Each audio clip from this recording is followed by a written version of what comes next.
What are we making today, love? Chicken parm! What's up, everyone? Today we're doing one of my absolute favorites, Pollo Parmigiano.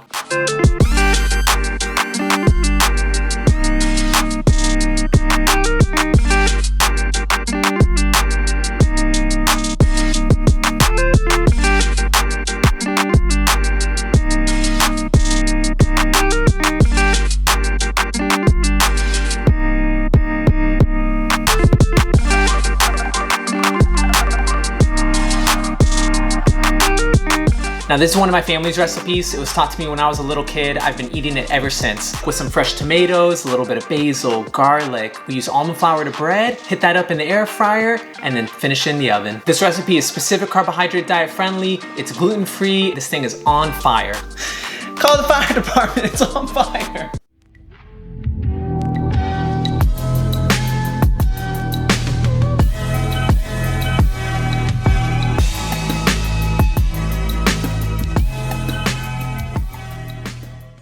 Alright, now to get a good Pollo Parmigiano, it starts with the crust. Here we're using almond flour, and so in a plate we're going to put 2 cups of almond flour and we're going to season that up.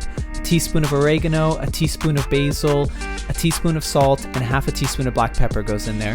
We're going to drop 5 eggs into a separate plate and start whisking those up. Get lots of air in there, make sure you see the bubbles when you're done whisking.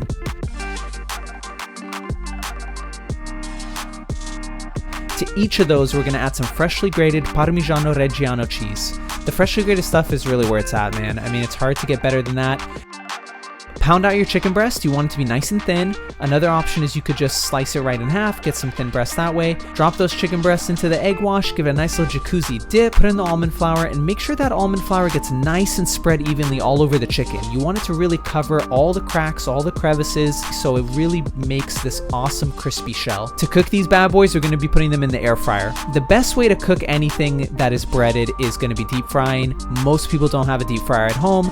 Air frying is a really close second. It's healthy, it doesn't use any oil, and it gives you the same kind of consistency. We cook these in the air fryer at about 375 for 20 minutes per chicken breast. If you have a larger air fryer, you know, just I would say up the time to maybe 30-35 minutes, and you could cook 2 or 3 at a time. While the chicken is cooking, we're going to create a little bit of like a fresh tomato sauce. So we use some baby heirloom tomatoes that we had here. Now we didn't have enough to make a full-blown sauce, so we kind of cheat a little bit. We use a little bit of store-bought sauce, but we make our own, you know, fresh heirloom tomato, garlic, and we put a little bit of basil in here just to give it kind of the next step up.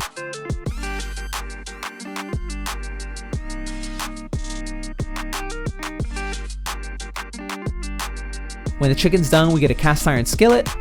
We lay that out with a little bit of olive oil, and then we start topping our chicken. Again, this recipe, you're going to get 5 chicken breasts. So, you know, depending on how big your cast iron skillet is, I mean, we cooked ours in rounds, but we put our chicken down, we lay on top those tomatoes that we just made, and then we top that with provolone cheese. Off camera, we add a little bit of store-bought tomato sauce just to fill in these edges where there's no sauce right now. Make sure that it doesn't dry out in the oven. And then it comes out looking bomb. The cheese is melty. It's hot. I see the steam coming off of it. It's so good. This one here that we cut is one of our second rounds just because we ended up eating that first one before we filmed it.